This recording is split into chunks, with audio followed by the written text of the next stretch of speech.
Hello. Second standard subject English grammar. कैसे हो सब? कैसी गई सबकी FA2 की एग्ज़ाम? अच्छी गई ना? तो चलो आगे और एक लेसन करते हैं हम। इसके बाद हमारा essay 1 आएगा। पता है ना essay 1? ओके, चलो स्टार्ट करें। तो आज हमारा जो लेसन है वो है लेसन नंबर 13, नेगेटिव्स। क्या है हमारे लेसन का नाम? नेगेटिव्स। यह पिक्चर है एक, आप समझ गए होंगे किसका पिक्चर है। अब मैं इधर अभी पढ़ रही हूं। It is a cow. क्या लिखा है first sentence? It is a cow. Second, it is not a goat. Third, it isn't a गोट।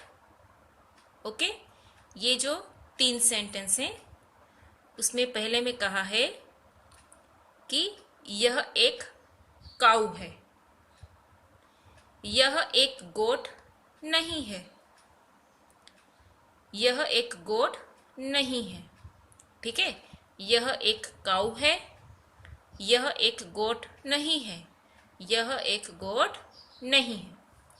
अब आगे देखते हैं कि क्या कहते हैं। The above sentences say something about the given picture of a cow. The above sentences यानी कि ये जो ऊपर सेंटेंस ये वाले दिए गए हैं वो है अबव सेंटेंसेस, है ना। अबव सेंटेंसेस यानी कि ऊपर दिए गए ये सेंटेंसेस से समथिंग कुछ कह रहे हैं about the given picture of a cow. यह जो एक काउ का पिक्चर दिया गया है ना, काउ का पिक्चर। यह जो एक काउ का पिक्चर दिया गया है उसके बारे में ये 3 सेंटेंस कुछ कह रहे हैं।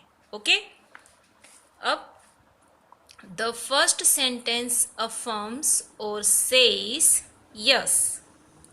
इसमें पहला जो सेंटेंस है, द फर्स्ट सेंटेंस, यानी कि ये जो पहला सेंटेंस है वो अफर्म्स या तो फिर यस उसके बारे में कहता है। कैसे? ऐसे देखो, इट इज अ काउ। अगर कोई ऐसे कहे ये पिक्चर है और कहा है कि इट इज अ काउ, तो हम क्या कहेंगे? हाँ, ये काउ है। हाँ हाँ, ऐसा कहेंगे ना। हाँ, सही बात है, यह एक काउ है। ठीक है, तो ये हाँ है, हाँ हम कहते हैं वो, या फिर हम जैसा पिक्चर है वैसा ही एक सेंटेंस है, मतलब दोनों एक ही हुआ। पिक्चर है वैसा ही सेंटेंस। तो इसको हाँ जो कहना होता है उसको कहा है अफर्म्स, और या तो फिर यस, ये दोनों एक ही है। तो it is a positive sentences, मतलब पॉजिटिव सेंटेंस इस ऐसे जो सेंटेंस होते हैं उसको कैसे सेंटेंस कहे हैं? Positive sentence. कैसे सेंटेंस कहे हैं इसको? पॉजिटिव। ये वाला है ना पॉजिटिव सेंटेंस। किसको कहते हैं? इस तरीके के जो सेंटेंस होते हैं वो, क्योंकि काउ का पिक्चर दिया गया है और इधर लिखा भी है कि इट इज अ काउ, यानी कि हम सही दिशा में, सही डायरेक्शन पे जा रहे हैं कि यह काउ का पिक्चर है और यह एक काउ है, और बात भी सही है कि यह एक काउ है। Such a sentence is called an affirmative sentence और अ पॉजिटिव सेंटेंस। अब इस तरीके के जो सेंटेंस होते हैं, इस तरीके के जो सेंटेंस होते हैं उसके 2 नाम हैं। कौन कौन से? एक अफर्मेटिव सेंटेंस और दूसरा ये वाला पॉजिटिव सेंटेंस जो इधर वही लिखा है। ओके, तो हम क्या याद करेंगे? अगर जैसा पिक्चर है वैसा ही ये बात सही है। ओके, जो पिक्चर है उसी के बारे में अगर वैसी ही बात बोली गई है तो उसका मतलब ये है कि वो सेंटेंस कैसा है? पॉजिटिव सेंटेंस है या तो फिर अफर्मेटिव सेंटेंस।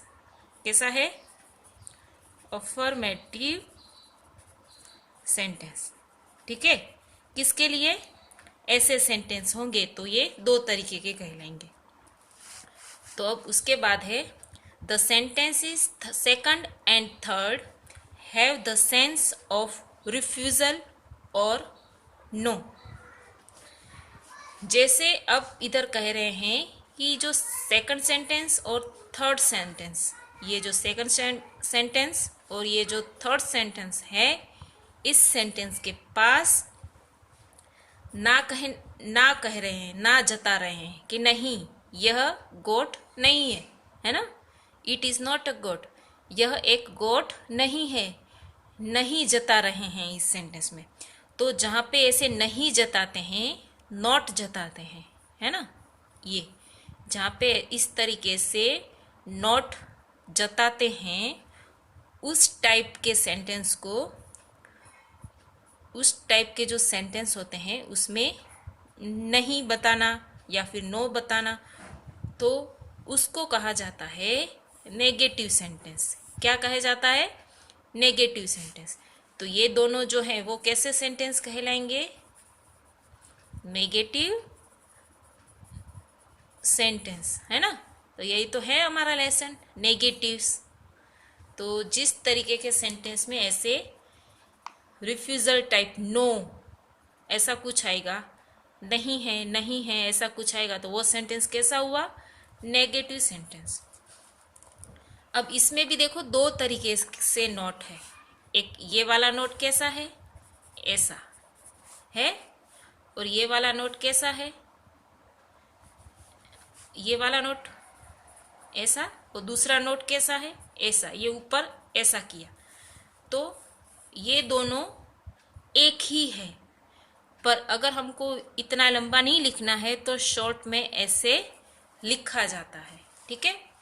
अब वैसा ही ये इधर लिखा है, the word isn't in the sentence third is the short form of the words is not in the sentence. जो मैंने आपको बताया ना, ये वही है कि थर्ड सेंटेंस में जो ये है वो इसका शॉर्ट फॉर्म में हो ना।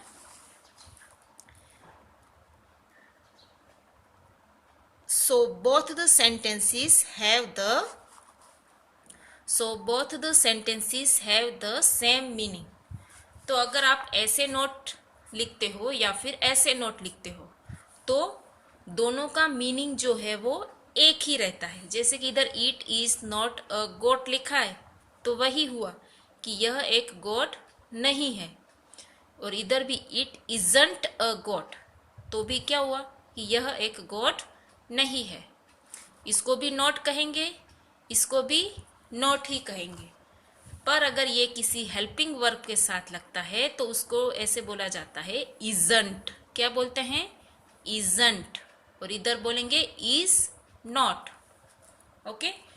अब ये जो उसका शॉर्ट फॉर्म है ये उसका है, वो हम देख रहे हैं। Learn the short forms used in negative sentences. तो जब हम नेगेटिव सेंटेंसेस बनाएंगे तब उसका शॉर्ट फॉर्म्स यूज करेंगे। ठीक है। तो वो कैसे बनाना है शॉर्ट फॉर्म वो हमको सीखना पड़ेगा। तो उसके लिए आपको ये वाला जो है, ये बॉक्स, ये जो मैं बॉक्स बना के दे रही हूँ ना, वो दोनों बॉक्स आपको अपनी नोटबुक में अच्छी हैंडराइटिंग से लिखना। रफ बुक में लिखोगे तो भी चलेगा, अपनी ग्रामर की नोटबुक में लिखोगे तो भी चलेगा, पर ये आपको आ जाना चाहिए। ठीक है। सिर्फ आपको आ जाए इसीलिए मैं ये आपको लिखने के लिए दे रही हूँ। जैसे कि अब देखो इजंट, अब इज नॉट लिखा है ना, ऊपर इधर क्या दिया था? Is not. उसका शॉर्ट फॉर्म क्या होता है? इजंट। तो वैसे इधर इज नॉट, उसका शॉर्ट फॉर्म क्या होगा? इजंट। वैसे आर नॉट, उसका शॉर्ट फॉर्म क्या होगा? आरंट। क्या आएगा? सिर्फ कुछ नहीं, ये वैसा ही आएगा, सिर्फ इधर एन ओ टी, ओ के बदले हमको करना होगा ऐसा और टी, ऐसे टी। समझ में आया? और कुछ भी नहीं करना है। फिर अगर हमको लिखना है वॉज नॉट, तो उसके बदले हम क्या लिखेंगे? वॉजंट। वैसे वर नॉट तो were not, weren't. Can not उसके लिए कांट। फिर हैज़ नॉट उसके लिए हैजंट। हैव नॉट उसके लिए हैवंट। हैड नॉट उसके लिए हैडंट। विल नॉट उसके लिए वॉन्ट। और वुड नॉट उसके लिए वुडंट। ओके, तो ये आपको याद रखने हैं। और ये जो सारे हैं ना, इज, आर, वॉज, वर, फिर can, has, have, had, will, would, ये सारे क्या है? हेल्पिंग वर्ब है। और नॉट जो है वो हेल्पिंग वर्ब के साथ ही आता है ना? तो हमको सिर्फ ऐसा शॉर्ट दिखना है। अगर आपको नीचे इधर जो सेंटेंस पीछे दिए गए हैं सारे, अगर इन सेंटेंस में आपको इज नॉट दिखता है तो आपको ऐसे लिखना है। आर नॉट लिखा होगा तो आपको ऐसे लिखना है। चलो पहला सेंटेंस देखते हैं हम। इसमें क्या लिखा है? एक्सरसाइज में जो फर्स्ट सेंटेंस है वो हम स्टार्ट करेंगे। तो उसमें देखो इधर जैसे कि पहला जो सेंटेंस है इसमें इज नॉट लिखा है, तो इज नॉट का क्या होता है? इज नॉट का इजंट।